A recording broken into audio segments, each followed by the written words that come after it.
I'm going to share with you my crispy herb chicken right in the oven. Start with the rub, which is basil, poultry seasoning, tarragon, salt, and pepper to taste, and paprika. Each of those components is in about equal proportions except for salt and pepper.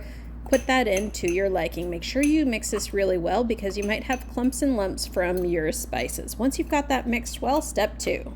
Start with a baking tray. Onto that, add a stainless steel wire mesh tray. Your chicken will go directly onto the mesh tray, which allows for the airflow and for the extra oil to drip down to the bottom.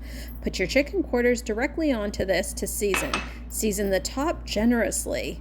On both sides, there should be seasoning, so make sure you season on the other side as well, which is why we put all our spices into a little ramekin so we don't cross-contaminate. Don't be shy with the seasoning, rub it all the way in because some of it will pour down to the bottom. Leave enough room between each of the chicken quarters so that they can breathe a little bit while they're cooking. As you can see, I'm getting into each and every crevice and orifice of each of these chicken quarters. I only do about 3 or 4 at a given time just to make sure that there's enough breathing room for all of these chicken quarters to crisp up really nicely. Now, as you can see, while I'm seasoning, stuff is falling through the mesh to the bottom. So before it goes into the oven, I definitely take the mesh off and clear out the stuff that's on the bottom of the tray. I wash it all off so that you don't have burnt spices at the bottom of the tray.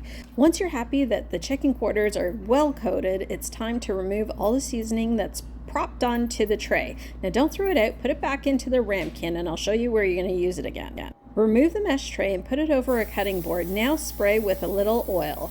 This is so that the next layer is going to stick. Remember all those seasonings that fell to the bottom of that tray? We're going to put them back on top because usually it's the tarragon that falls to the bottom. Put that right on top, and now we're going to replace the mesh tray back onto the clean baking tray. It's time to preheat your oven to 400 degrees. It goes in for 35 to 45 minutes depending on the size. Make sure you take an internal temperature. It should be 175 to 185. Does that not look absolutely delicious? And all the extra fat and oil has dripped down to the bottom, which is easily removed.